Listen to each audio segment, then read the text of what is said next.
मछली पालन से जुड़ी जानकारियों के लिए अभी सब्सक्राइब करिए Prabhat Kumar fisheries expert YouTube channel को और बेल आइकन दबाकर ऑल सेलेक्ट करिए सारे वीडियोस की नोटिफिकेशन सबसे पहले प्राप्त करने के लिए।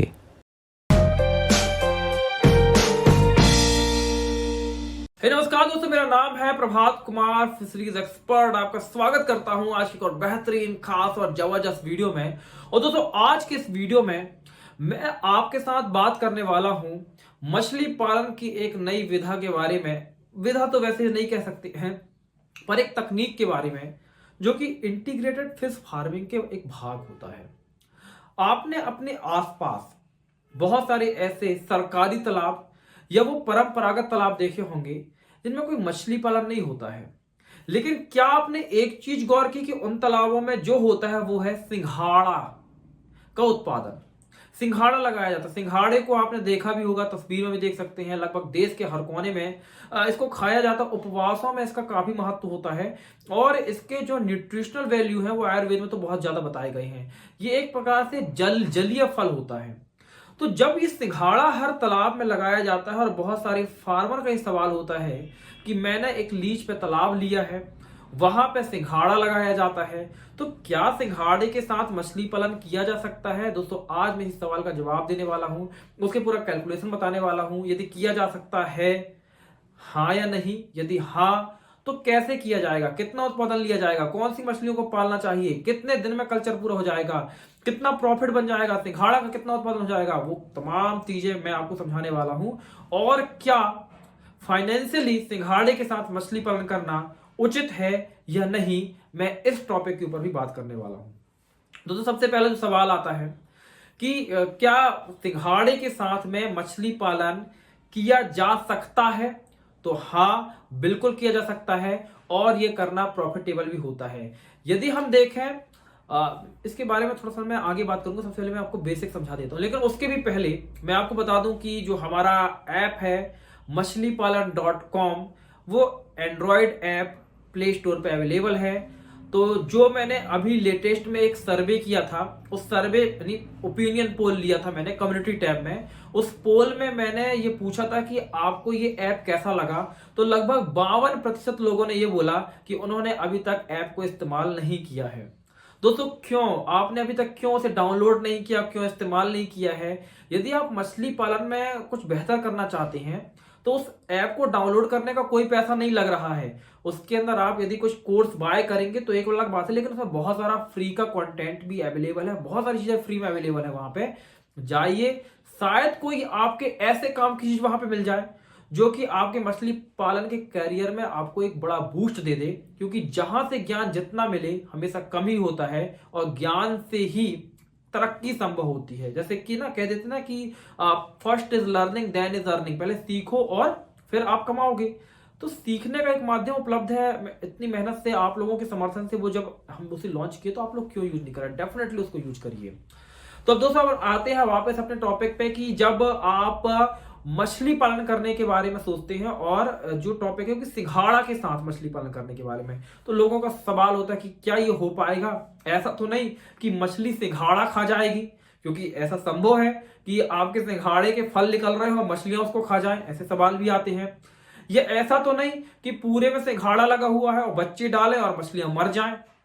मैं सब समझाता हूं आपको।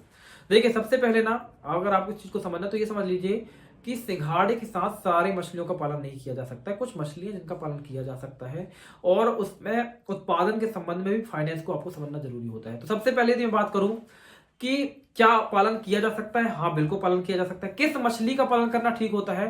सबसे उत्तम जो मछली होती है सिंघाड़े के साथ पालन करने के लिए वो मृगल मछली होती है। सबसे पहले सिंघाड़े के कल्चर के बारे में आप थोड़ा सा जानकारी दे दूं कि देखिए सिंघाड़ा जो होता है ना एक जलीय पौधा होता है जिसमें फल लगते हैं और उस फल की बड़ी कीमत होती है। लेकिन बहुत गहरे तालाबों में सिंघाड़ा नहीं लगाया जाता है। यूजली जहां पे 4 से 5 फीट पानी होता है या उससे भी कम, 3 फीट, 2.5 फीट, 4 फीट पानी होता है, ऐसे जगहों में सिंघाड़ा लगाया जाता है। यूजली जहां सिंघाड़ा लगा होता है वहां पे नीचे थोड़ा आपको कीचड़ देखने को मिलेगा। यदि तालाब में 20 से 25 फीट पानी है, ऐसे तालाबों में सिंघाड़ा नहीं लगाया जाता। तो हमको ऐसी मछली का पालन करना चाहिए जो कि इस तरह के वाटर लेवल में संभव हो सके। तो दोस्तों जब हम बात करते हैं कि यदि आप मछली पालन को सिंघाड़े के साथ करना चाहते हैं तो सबसे पहले समझ लीजिए कि सिंघाड़ा कल्चर कैसे तरह के तालाबों में होता है। देखिए अगर तालाब बहुत ज्यादा गहरा है ना तो उन तालाबों में सिंघाड़ा का पालन नहीं होता है। यूजली सिंघाड़े का पालन उन्हीं तालाबों में होता है जहां पे 3 से लगभग 5 फीट तक पानी होता है। यदि किसी तालाब में 15 फीट 20 फीट पानी तो वहां सिंघाड़ा नहीं लगाया जा सकता है। साथ ही उन तालाबों में सिंघाड़े का कल्चर ज्यादा अच्छे तरीके से होता है जहां पे नीचे आपको थोड़ा सा कीचड़ देखने को मिलेगा। एकदम नए तालाबों में सिंघाड़ा उतना अच्छा नहीं होता। तो यूजली सिंघाड़े जिन तालाबों में होते हैं वो तालाब यूजली परंपरागत तालाब होते हैं या फिर वो ग्राम पंचायत के तालाब होते हैं। उस तरह के तालाबों में सिंघाड़ा का कल्चर किया जाता है। तो यदि इस तरह के तालाब में सिंघाड़े मछली पालन करने सिंघाड़े के साथ में तो मृगल मछली जो होती है, कौन सी मछली? मृगल मछली सबसे उत्तम होती है मछली पालन के साथ सिंघाड़े का पालन करने के लिए। अब यदि मैं बात करूं कि यदि मछली पालन में कितना टाइम ये लेगा तो देखिए मछली पालन का जो टाइम पीरियड होता है ना वो पूरा 1 साल का ही होता है। अगर आप आईएमसी का कल्चर कर रहे हैं तो पूरा 1 साल आपको लगेगा ही। लेकिन यदि हम शुरुआत की बात करें तो मछली और प्लस सिंघाड़ा एक साथ शुरू किया जाता है। वो लगभग जून जुलाई का महीना होता है। जैसे पानी भरता जुलाई के महीने में सिंघाड़ा लगा दिया जाता है। उस समय बच्चे भी छोड़ दिए जाते हैं तालाब में। अब सिंघाड़ा का जो हार्वेस्टिंग है वो लगभग अक्टूबर के महीने से शुरू हो जाती है और जनवरी फरवरी तक पूरा सिंघाड़ा निकाल लिया जाता है। और जनवरी फरवरी तक जब सिंघाड़ा निकाल लिया जाता है तो उसके बाद मार्च और अप्रैल तक मछलियां भी निकाल ली जाती हैं। 2-3 महीने के लिए तालाब छोड़ दिया जाता है। उसके बाद जब नया पानी भरता है तो फिर से उसमें सिंघाड़ा और मछली एक साथ छोड़ दी जाती है। यानी सिंघाड़ा पहले निकाल लिया जाता है उसके बाद मछली निकाल लिया जाती है। तो बहुत सारे लोगों का ये सवाल होता है कि सिंघाड़ा लगा है तो जाल चला के मछली कैसे निकालेंगे। अब इसके फायदे क्या क्या होते हैं देखिए, सबसे पहले मैं फायदे गिना देता हूं। सबसे पहला कि जो बहुत सारे पत्ते जो होते हैं ना, नए कपोलिकाएं निकलती हैं सिंघाड़े में, उसको मछलियां खा लेती हैं। पहली चीज हो गई। दूसरी चीज यहाँ पे क्या होता है कि तालाब के अंदर जब मछली होती है ना वो मल त्याग करती है और मल जब उसका पानी के अंदर जाता है तो उसमें अमोनिया वगैरह होता है और वो उर्वरक के तौर पे काम आता है। तो जब आप कोई सिंघाड़ा पालन करता है उससे पूछेंगे तो वो यूरिया पोटास और तमाम तरह के जो फर्टिलाइजर्स है वो तालाब में डालते हैं, काऊ डंग वगैरह डालते हैं। तो यहाँ पे जो मछली का मल है वो पौधों के लिए इस्तेमाल होता है और जो पौधों के कोमल पत्ते कोमल कपोलिकाएं हैं उसको मछलियां खाने के तौर पे इस्तेमाल कर लेती हैं।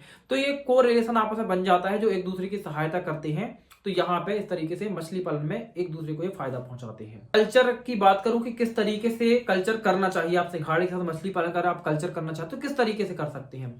तो बड़ा सिंपल होता है। यूजली आपको शुरुआत जुलाई के महीने में करनी चाहिए। सबसे पहले आपको ये बात का भी ध्यान रखना है कि तालाब में आप पानी को लगभग 5 फीट तक ज्यादा ना भरें, उसमें सिंघाड़ा लगा दें और उसी के साथ में बच्चे छोड़ दें। लेकिन बच्चे छोड़ने से पहले आप तालाब में लाइमिंग यानी चूने का छिड़काव करवा दें और गोबर डलवा दें, क्योंकि फर्टिलाइजेशन होगा तो वो मछलियों के लिए प्लैंक्टन बनेगा उसमें और उसी का इस्तेमाल सिंघाड़ा भी अपनी ग्रोथ करने के लिए ले लेगा।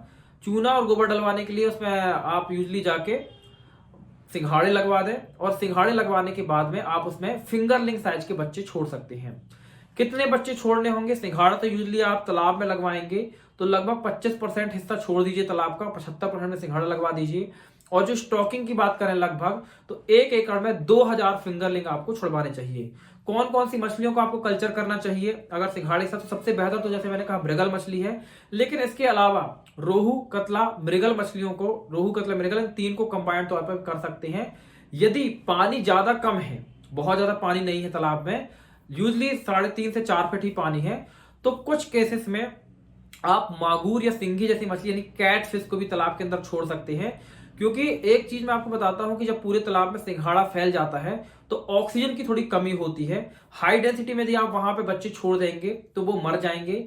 और कैट फिश के साथ ये सुविधा होती है कि वो एयर ब्रीदिंग होती है, ऊपर आके अपना सांस ले सकती है पानी के ऊपर, लेकिन उसको भी आपको इसी अमाउंट में, इसी नंबर्स ऑफ फिश में 1 एकड़ के हिसाब से छोड़ने हैं, बहुत ज्यादा उनकी भी स्टॉकिंग नहीं। अब यहाँ पे हार्वेस्टिंग की यदि मैं बात करूं कि हार्वेस्टिंग कब करनी है, तो यूजली अक्टूबर के महीने तक आपका सिंघाड़ा का हार्वेस्टिंग हो जाता है। उसके 3-4 महीने तक आपको और तालाब में मछलियों को रखनी है और लगभग अप्रैल मई के महीने में जाके वहां पे आप मछलियों की हार्वेस्टिंग अच्छे तरीके से कर सकते हैं। यदि मैं अनुपात की बात करूं कि जो आपने कतला, रोहू, मृगल मछलियों की बात की कि अगर तीनों को मिक्स तौर पर संचित कर सकते हैं तो टोटल नंबर ऑफ फिंगरलिंग 2000 होंगी। लेकिन जो उनका अनुपात होगा, जैसे अगर आपने 2000 मछलियों की स्टॉकिंग की ना, तो वहां पे लगभग 600 आप कतला मछली रख लीजिए, 200 आप रोहू मछली रख लीजिए और बची हुई वहां पे मृगल मछली डाल दीजिए। मृगल मछली को मैं ज्यादा फोकस इसलिए कर रहा हूं क्योंकि मृगल मछली सिंघाड़ा के साथ बहुत अच्छी ग्रोथ करती है और सिंघाड़े को नुकसान भी नहीं पहुंचाती है। यदि मैं कुछ सावधानियों की बात करूं तो एक सावधानी तो यह रखनी है कि पूरे तालाब में आपको सिंघाड़ा नहीं लगा देना है, 25% हिस्से को आपको छोड़ के रखना है और कोशिश ये करें कि जो तालाब के बीच का हिस्सा होता है उसको छोड़ दीजिए, क्योंकि अगर चारों तरफ से सिंघाड़ा लगा रहेगा तो आपकी मछलियों को कोई चुरा भी नहीं पाएगा। तो जिन क्षेत्रों में मछली को चुराने की समस्या होती है वहां पे बीच में यूजली हम छुड़वा देते हैं और चारों तरफ से सिंघाड़ा लगवा देते हैं, तो बंसी वगैरह चलाना बड़ा मुश्किल हो जाता है और मछलियों की चोरी नहीं हो पाती है।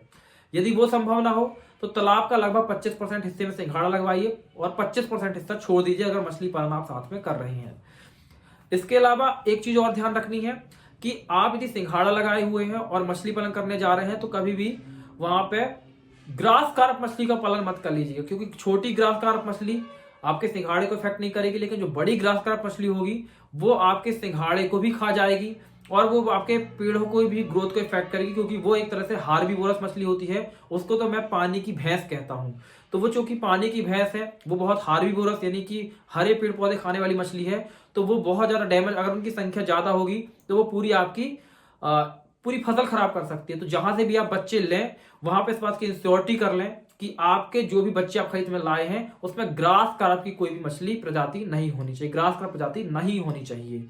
अगर वो होगी तो आपका कल्चर खराब होगा। अब इसके बेनिफिट्स की क्या बात कर लें, देखिए यदि आप मछली सिंघाड़ा कोई तालाब में लगा ही रहा है और उसके साथ में मछली पालन कर लेता है तो मछली से एडिशनल इनकम हो जाती है।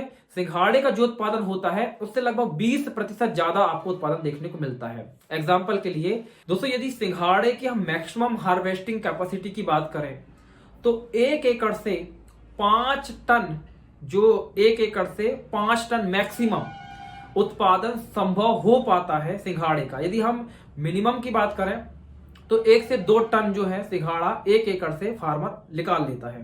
तो जो ये नॉर्मल उत्पादन दर है इसमें से 10 से 20% का इजाफा देखा जाता है यदि मछली पालन साथ में किया जाए और मछली का मतलब सिंघाड़े के उत्पादन में कोई प्रभाव नहीं पड़ता है। साथ ही साथ यहाँ पे यदि आप मछली भी पालन साथ में कर रहे हैं ना तो तकरीबन आपको 1 एकड़ से 1000 किलो मछली यानी 1 से 1.5 लाख रुपए की आप मछली भी बेच लेते हैं। तो ये एक सह उत्पादन होता है। हालांकि यदि 1 एकड़ से हम बात करें केवल यदि आप केवल मछली पालन तालाब में कर रहे हैं तो वो बहुत ज्यादा हो जाता है, लेकिन यहाँ पे मछली सह सहायक के तौर पे, सिंघाड़ा के तौर पे सहायक के तौर पे मछली होती है। तो सिंघाड़ा का जो उत्पादन मिलता है उससे 10% ज्यादा तो आपको उत्पादन मिलेगा ही मिलेगा, साथ ही मछली का एडिशनल इनकम आपको हो जाती है। सावधानी की यदि मैं बात करूं तो एक सावधानी आपको और रखनी है कि आपको कभी भी जो कुछ ऐसे केमिकल है ना जो तालाब में सिंघाड़े को बीमारी से बचाने के लिए डाले जाते हैं, जो पेस्टिसाइड कहलाते हैं, वहां पे कुछ चयनित पेस्टिसाइड को ही डालना चाहिए जिससे कि मछलियों की मौत ना हो, क्योंकि बहुत सारे आज के समय में ऐसे केमिकल जो कि बैन भी एक तरीके से कह सकते हैं गवर्नमेंट ने कर रखे हैं, लेकिन वो भी फार्मर यूज करते हैं। तो अगर आपने कुछ वो यूज करे और मछलियां मर गई क्योंकि उसका इफेक्ट होता है, तो नॉर्मली यदि आप तालाब को फर्टिलाइज करने के लिए यूरिया पोटास वगैरह का यूज करते हैं तो मछली को कोई प्रभाव नहीं पड़ने वाला है। लेकिन जैसे 2,4-D हो गया या कुछ इस तरह की और भी चीज अलग अलग चीजें होती हैं, इनका इस्तेमाल अगर आप करते हैं तो मछलियों को इफेक्ट होगा। तो यहाँ पे इस बात का जरूर ध्यान रखें कि उन केमिकल्स का यूज ना करें जिससे मछलियों में मोर्टिलिटी देखने को मिल सकती है।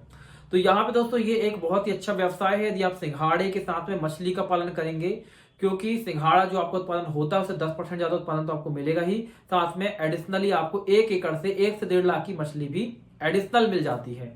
तो ये एक बहुत ही अच्छा, क्योंकि वैसे भी सिंघाड़ा अगर आप जुलाई में आपने बोया 4 से 5 महीने में आपका पूरा सिंघाड़ा निकल गया, उसके बाद आपका तालाब खाली ही पड़ा रहता है। तो वो तालाब एक तरीके से यूटिलाइज पूरे साल के लिए आप तालाब का कर लेते हैं। तो ये मिनिमम रिसोर्स का मैक्सिमम यूज कह देते हैं ना कि मिनिमम रिसोर्स मैक्सिमम आउटकम, वो इस सिद्धांत को यहाँ पे फुलफिल करता है सिंघाड़ा से मछली पालन का ये सिद्धांत।